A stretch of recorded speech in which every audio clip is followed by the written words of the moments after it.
साल भर कैलेंडर छानना, साल भर पंचांग छानना, मात्र का श्राद्ध केवल नवमी के दिन ही आता है। और देवी भागवत में लिखा है ये मात्र का श्राद्ध इसी दिन माता जगदम्बा जगत जननी दुर्गा भवानी प्रकट हुई थी पृथ्वी पर। मात्र का श्राद्ध, ये तुम नवरात्रियां पूछते हो, उस दिन माता जी का जन्मदिन नहीं आता, मात्र का श्राद्ध के दिन माता जी का जन्मदिन का बनता है। माँ जगत जननी दुर्गा।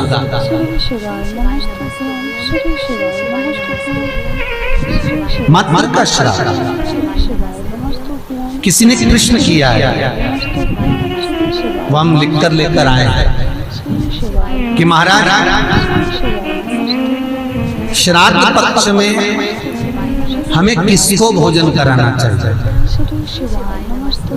ऐसी कोई पुराण नहीं जिस पुराण में लिखा है कि स्त्री मरे तो स्त्री को ही भोजन करे। बहुत ध्यान देना महाराज कथा। श्राद्ध पक्ष में कोई विडो स्त्री मर गई, कोई विधव्य नारी मर गई, विधवा स्त्री मर गई तो किसी विधवा को भोजन करा। कोई स्त्री चली गई तो उसकी जगह स्त्री को भोजन करा।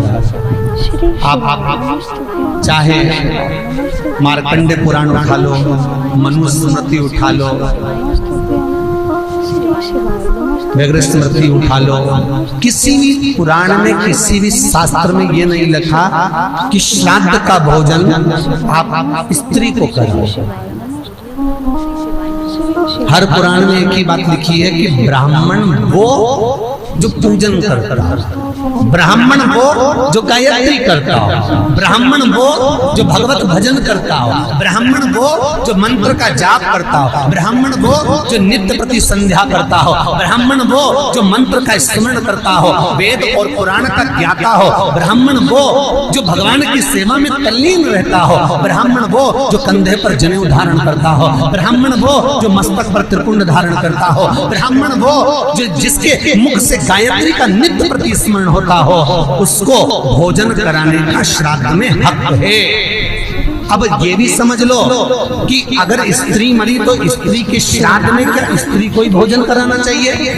तो शिव महापुराण, गरुड़ पुराण, गर्ग संहिता, बरहा पुराण, ये सारी पुराणें वर्णन करती है कि स्त्री को आप भोजन करा रहे हो। स्त्री क्या वेद पढ़ती है? स्त्री क्या गायत्री करती है? स्त्री क्या संध्या करती है? स्त्री क्या उपासना करती है? नहीं। अगर उस स्त्री के लिए भी आपने ब्राह्मण को भोजन कराया तो भोजन करेगा तो गायत्री करेगा, संध्या करेगा, उससे उसको भाग हमारे पूर्वजों को प्राप्त होगा। इसलिए ब्राह्मण भोजन की महत्वता करते हैं। फिर दूसरा क्रम कहा गया, मान लो अगर कोई सौभाग्यवती नारी चली गई, सुहागन स्त्री चली गई, कोई पति के साथ सती हो गई, कोई ऐसी स्त्री गई है तो स्पष्ट कहा गया है महाराज, हमारे यहाँ मनुस्मृति में कहा गया कि अगर कोई सौभाग्यवती नारी चली जाती है तो उसको केवल स्त्री को भोजन नहीं कराना है, उसके साथ उसके पति को भी भोजन पर बुलाना है, तब भोजन का श्राद्ध का भाग प्राप्त होता है। नहीं तो वो स्त्री जिसका तुमने श्राद्ध करा है, केवल एक नारी को सौभाग्यवती को बुलाकर भोजन करा दिया, साड़ी दे दी, चूड़ी दे दी, बिंदी दे दी और वो चली गई, तो वो नारी साल भर में स्वप्न में पूरे घर को दिखेगी जरूर, कभी भी दिखेगी पर दिखेगी, ये पक्का। अब कहोगे महाराज हमने तो श्राद्ध में माता जी का भोजन भी कराया था, स्वागन गई थी तो हमने तो एक लेडीज को भोजन भी कराया, वो स्त्री का भोजन कराया, अकेली को भोजन कराया, उसके साथ में उसके पति को नहीं बुलाया। अगर पति आता, दोनों अखंड भाव से भोजन करते तो फिर वो स्वप्न में नहीं देखती, आशीर्वाद देकर जाती, क्योंकि उसकी अकेली को तुमने भोजन कराया।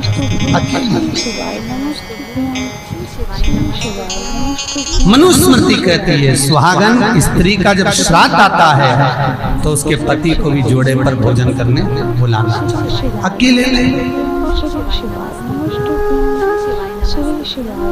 कल मालपुर का श्राद्ध है।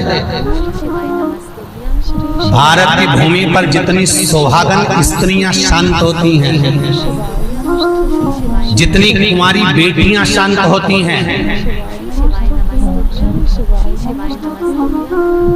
जितनी भी स्त्रियां श्री शिवाय जिनकी तिथि भी याद नहीं है वो शांत हो जाती हैं।